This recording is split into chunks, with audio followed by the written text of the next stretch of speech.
Well, we finally reached that point. The crawler backed into the corner. Because, number six just keeps getting more powerful. Like, dude's like a friggin' video game boss. This isn't even my final form. And then he transforms again. It's amazing how much the power of being pissed off can really shape a guy. And all for one, he's yucking it up all the way home as he sees all of the bomb villains basically being sacrificed to number six to imbue him with enough energy. And it's just this wicked portrayal of all these burning skeletons with the fire just being sucked into number six's skeletal torso, only for the blast to just envelop number six, and out of it comes this figure of pure energy. Like, it's very reminiscent of what happened with Star and Stripes previously, where she created the air version of herself. No, this one is pure fire and fury. All of it directed right at Koichi as he literally tries to swat him like a bug.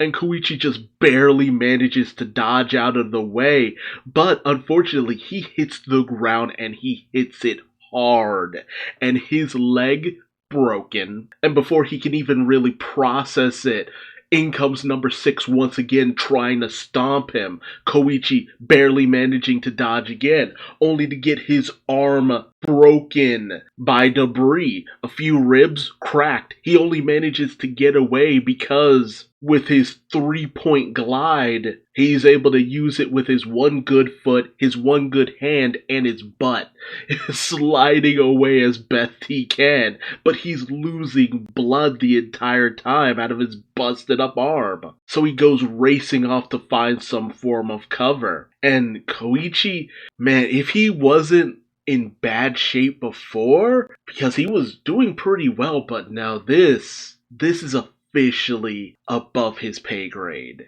Like, even before he was outmatched, now it's no contest. He's done. He's got nothing really left in him. And all Koichi can really do at this point is hope a hero comes to save him, or else this might be lights out for the crawler.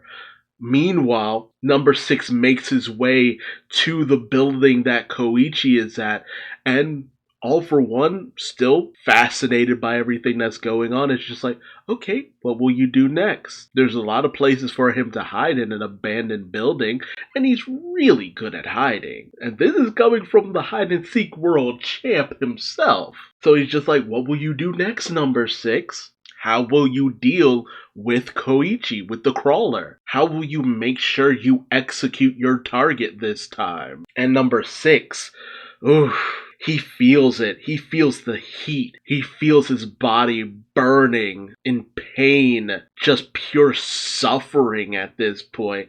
Which, I'm like, what's left of him? I guess it's just his brain. That's it. That's all that still exists. But he says, beyond the pain is his mind, his hatred, his rage. And then next thing you know, next thing we see, the skull that number six has breaks open with his brain exposed. It is the most metal crap possible. And the energy figure's head bursts off in a similar fashion, forming two peaks just like All Might's, and it's called number six Destruction Style.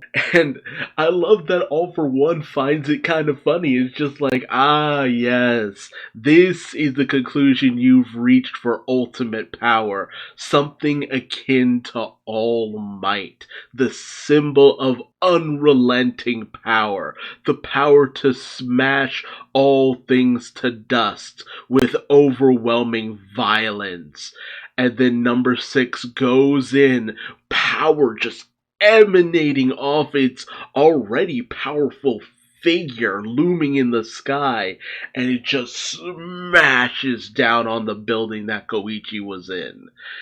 is this the end of Koichi? Does Koichi die here? Like, how would he have been saved? I have to assume the other heroes, like Eraser, Edgeshot, Ingenium, had to have come in and saved him. That's my belief at least, but man, number 6 just gets more ridiculously powered by the moment. And again, it's not like with Shigaraki when he had all those quirks with him where we're just like, how are you gonna beat him? It's just like, it feels like you could still beat this thing that number 6 is turned into. It's just Koichi's not the one to do it. That's the thing. Like, you get Endeavor in on this, and with an assist from like Best Genius and stuff like that, I was like, yeah, okay, it'd be tough, but they could do it. But this feels like a all hands on deck situation. Either that or number 6 just burns himself out, because with everything that he's done, it feels like he's burning away at his life force. Like, he just dies from the sheer exertion of everything that he has, his very being. Because with what he's doing, with how far beyond the parameters of anything All For One could have assumed would happen to him, this just feels like he just killed himself by sheer exertion. Like, there's no way he could exist for any more of a substantial amount of time than what he's already existed for in this form. Like, this form will be the death of him.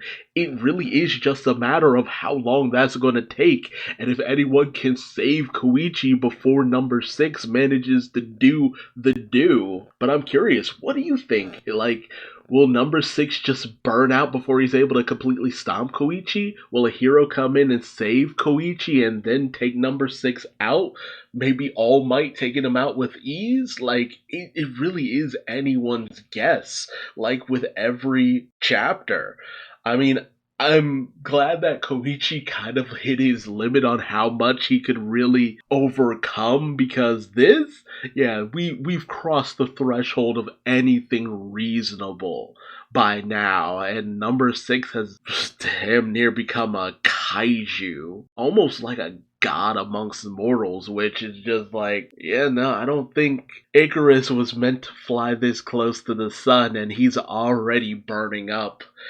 It's only a matter of time before he burns out completely. But, again, let me know your thoughts in the comment section below. If you like this video, please do all the YouTube stuff, and I will see you in the next video. Until then, bye-bye.